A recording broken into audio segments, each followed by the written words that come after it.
ओम नमः शिवाय। श्री श्री पुराण महात्म्य अध्याय 4। चंचुला की प्रार्थना से ब्राह्मण का उससे पूरा शिव पुराण सुनाना और समयानुसार शरीर छोड़कर शिवलोक में जा चंचुला का पार्वती जी की सखी और सुखी होना।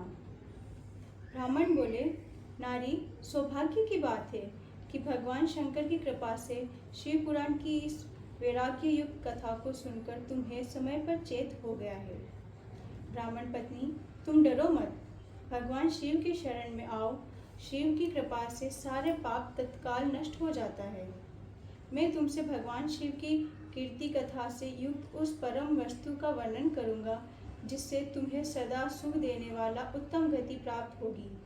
शिव की उत्तम कथा सुनने से तुम्हारी बुद्धि इस तरह पश्चाताप से युक्त और शुद्ध हो गई है, साथ ही तुम्हारे मन में विषयों के प्रति वैराग्य हो गया है।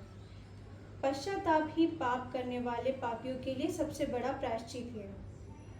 सत्पुरुष ने सबके लिए पश्चाताप को ही समस्त पापों का शोधक बताया है।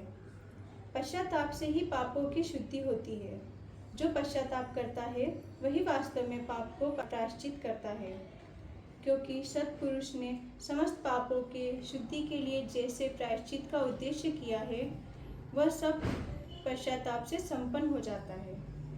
जो पुरुष विधि पूर्वक प्रायश्चित करके निर्भय हो जाता है पर अपने कुकर्म के लिए पश्चाताप नहीं करता, उसे प्रायः उत्तम गति नहीं प्राप्त होती, परंतु जिसे कुकृत्य पर हार्दिक पश्चाताप होता है वह अवश्य उत्तम गति का भागी होता है। इसमें संशय नहीं। इस शिव पुराण की कथा सुनने से जैसे चित्त शुद्धि हुई है वैसी दूसरे उपायों से नहीं होती। जैसे दर्पण साफ करने पर निर्मल हो जाता है, उसी प्रकार इस शिव पुराण की कथा से चित्त अत्यंत शुद्ध हो जाता है। इसमें संशय नहीं है। मनुष्य के शुद्ध चित्त में जगदम्बा पार्वती सहित भगवान शिव विराजमान रहते हैं। इससे वह विशुद्ध आत्मा पुरुष श्री श्याम सदाशिव के पदों को प्राप्त होता है।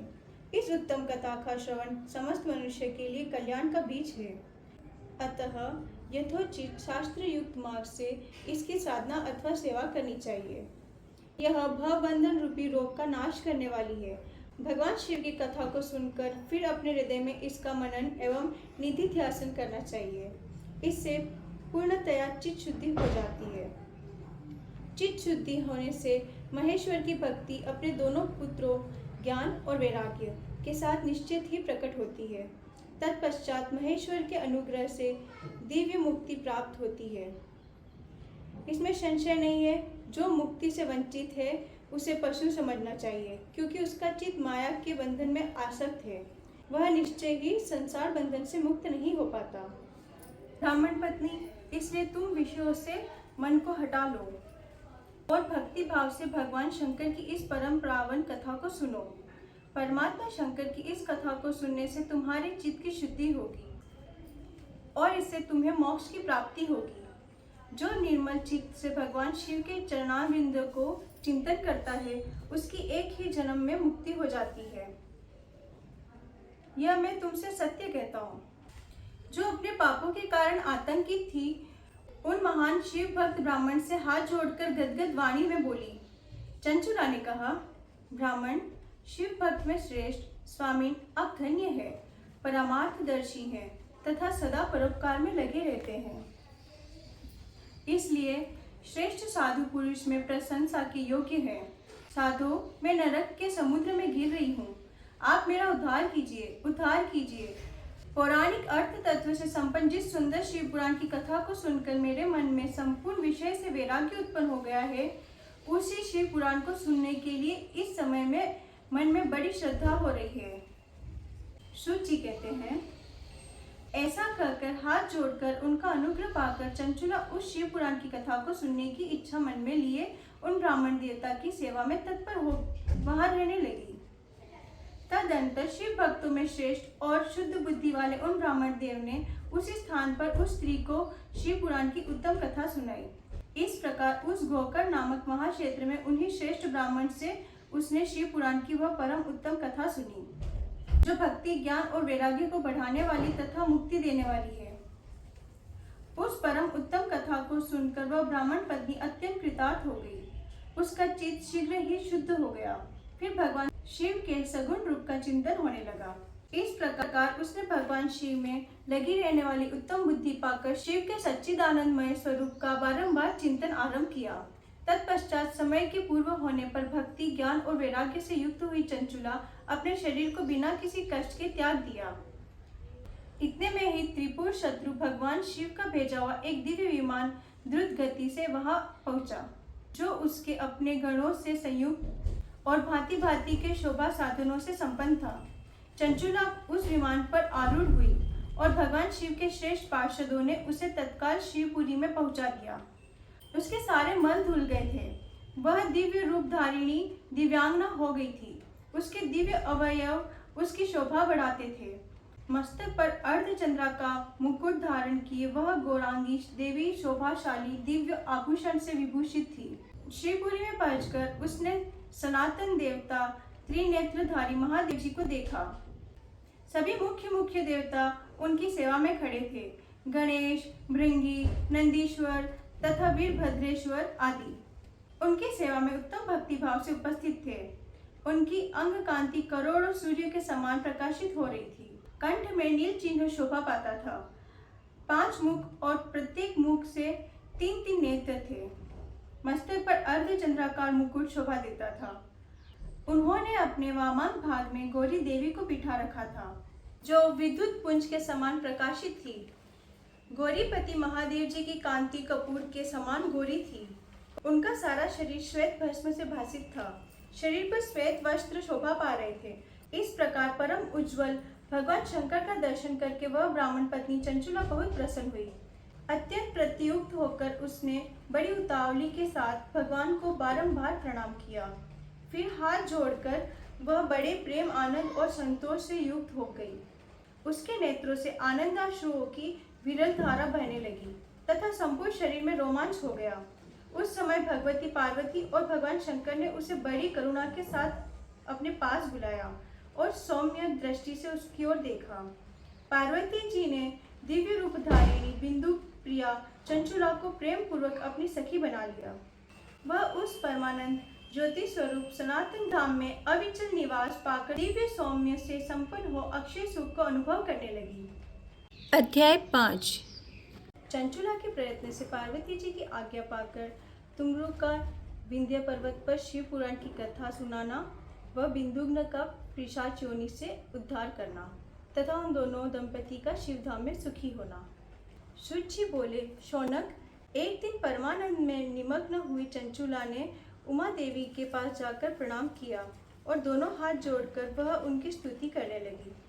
चंचुला बोली, गिरिराज नंदिनी, स्कंद माताओं में मनुष्य ने सदा आपका सेवन किया है। समस्त सुखों को देने वाली शंभु प्रिय आप ब्रह्म स्वरूपिणी है। विष्णु और ब्रह्मा आदि देवताओं द्वारा स्वेय हैं। आप ही सुगुणा और निर्गुणा है तथा आप ही सूक्ष्मा सच्चिदानंद स्वरूपिणी आधा प्रकृति है। आप ही संसार की सृष्टि, पालन और संहार करने वाली हैं। तीनों गुणों का आश्रय आप ही है। ब्रह्मा, विष्णु और महेश इन तीनों देवताओं का आवास स्थान तथा उनकी उत्तम प्रतिष्ठा करने वाली पराशक्ति आप ही है। शुद्ध जी कहते हैं, शौनक, जिसे सद्गति प्राप्त हो चुकी थी वह चंचुला इस प्रकार महेश्वर पत्नी उमा की स्तुति करके सिर झुकाए चुप हो गई। उसके नेत्रों में प्रेम के अश्रु उमड़ आए थे। तब करुणा से भरी हुई शंकर प्रिया भक्ति वत्सला पार्वती देवी ने चंचुला को संबोधित करके बड़े प्रेम से इस प्रकार कहा। पार्वती बोली, सखी चंचुले, सुंदरी, मैं तुम्हारी की हुई इस स्तुति से बहुत प्रसन्न हूँ। बोलो, क्या वर मांगती हो? तुम्हारे लिए मुझे कुछ भी अदेय नहीं है। चंचुला बोली, निष्पाप गिरिराज कुमारी, मेरे बिंदु इस समय कहाँ है? उनकी कैसी गति हुई है यह मैं नहीं जानती। कल्याणमयी दिन वत्सले, मैं अपने उन पति देव से जिस प्रकार संयुक्त हो सकूं वैसा ही उपाय कीजिए। महेश्वरी, महादेवी, मेरे पति एक शूद्र जाति वैश्य के प्रति आसक्त थे और पाप में ही डूबे रहते थे। उनकी मृत्यु मुझसे पहले ही हो गई थी। न जाने वे किस गति को प्राप्त हुए। गिरजा बोली, बेटी, तुम्हारा बिंदु नाम वाला पति बड़ा पापी था। उसका अंतकरण बड़ा ही दूषित था। वेश्या का उपभोग करने वाला वह महामूढ़ मरने के बाद नरक में पड़ा अगणित वर्षों तक नरक में नाना प्रकार के दुख भोगों को भोग रहा है। शेष पापों को भोगने के लिए विंध्य पर्वत पर पिशाच हुआ है। इस समय वह पिशाच अवस्था में ही है और नाना प्रकार के क्लेश उठा रहा है। वह दुष्ट वहीं वायु पीकर रहता और सदा सब प्रकार के कष्ट सहता है। शुद्ध जी कहते हैं, शौनक, गौरी देवी की यह बात सुनकर उत्तम व्रत का पालन करने वाली चंचुला उस समय पति के महान दुख से दुखी हो गई। फिर मन को स्थिर करके उस ब्राह्मण पत्नी ने व्यथित हृदय से महेश्वरी को प्रणाम करके पुनः पूछा। चंचुला बोली, महेश्वरी महादेवी, मुझ पर कृपा कीजिए, उस दुष्ट पति का अब उद्धार कीजिए। देवी, कुत्सित बुद्धि वाले मेरे पति को किस उपाय से उत्तम गति प्राप्त हो सकती है, यह शीघ्र बताइए। पार्वती ने कहा, तुम्हारा पति यदि शिव पुराण की पुण्यमयी उत्तम कथा सुने तो सारी दुर्गति को पार करके वह उत्तम गति का भागी हो सकता है। अमृत के समान मधुर अक्षरों से युक्त गौरी देवी का यह वचन आदरपूर्वक सुनकर चंचुला ने हाथ जोड़ मस्तक झुकाकर उन्हें बारंबार प्रणाम किया और अपने पति के समस्त पापों की शुद्धि तथा उत्तम गति की प्राप्ति के लिए पार्वती देवी से यह प्रार्थना की कि मेरे पति को शिव पुराण सुनाने की व्यवस्था होनी चाहिए। उस ब्राह्मण पत्नी के बारंबार प्रार्थना करने पर शिव प्रिया गौरी देवी को बड़ी दया आई।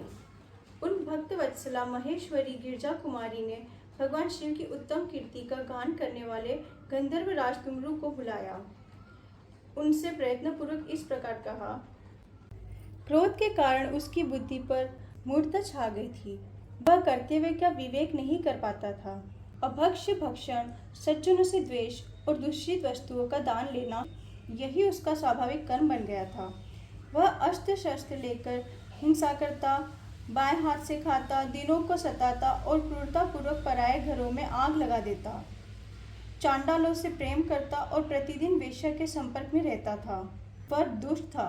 वह पापी अपनी पत्नी का परित्याग करके दुष्टों के संग में आनंद मनाता था। वह मृत्यु पर्यंत दुराचार में ही फंसा रहा। फिर अंतकाल आने पर उसकी मृत्यु हो गई। वह पापियों के भोग स्थान घोर यमपुर में गया और वहां बहुत से नरकों का उपभोग करके वह दुष्ट आत्मा जीव इस समय विंध्य पर्वत पर पिशाच बन गया है।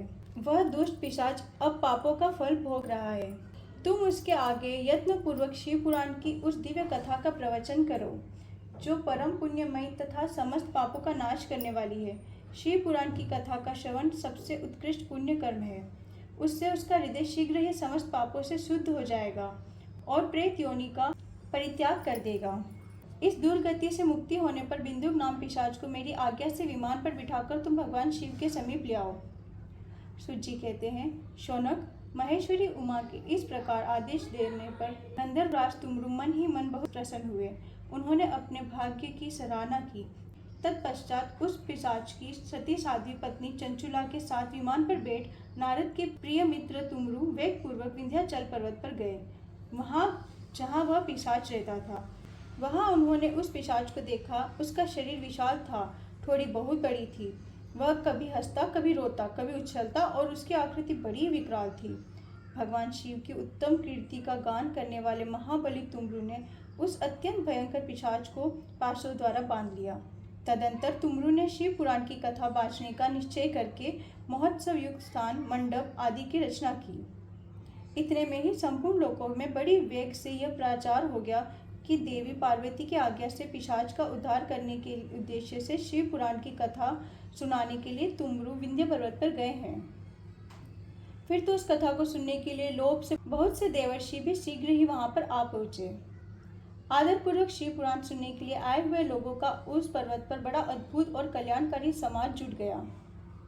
फिर तुमरू ने उस पिशाच को पाशों से बांधकर आसन पर बिठाया और हाथ में वीणा लेकर गौरीपति की कथा का गान आरंभ किया।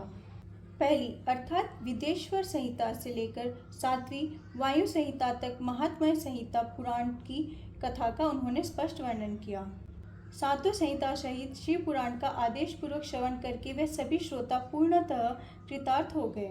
उस परम पुण्यमय शिव पुराण को सुनकर उस पिशाच ने अपने सारे पापों को धोकर उस पिशाचिक शरीर को त्याग दिया। फिर तो शीघ्र ही उसका रूप दिव्य हो गया, अंग कांति गौर वर्ण की हो गई। शरीर पर श्वेत वस्त्र तथा सब प्रकार से पुरुषोचित आभूषण उसके अंग को उद्भासित करने लगे। वह त्रिनेत्रधारी चंद्रशेखर स्वरूप हो गया। इस प्रकार दिव्य देहधारी होकर श्रीमान बिंदुक अपनी प्राण वल्लभा चंचुला के साथ स्वयं ही पार्वती वल्लभ भगवान शिव का गुणगान करने लगा।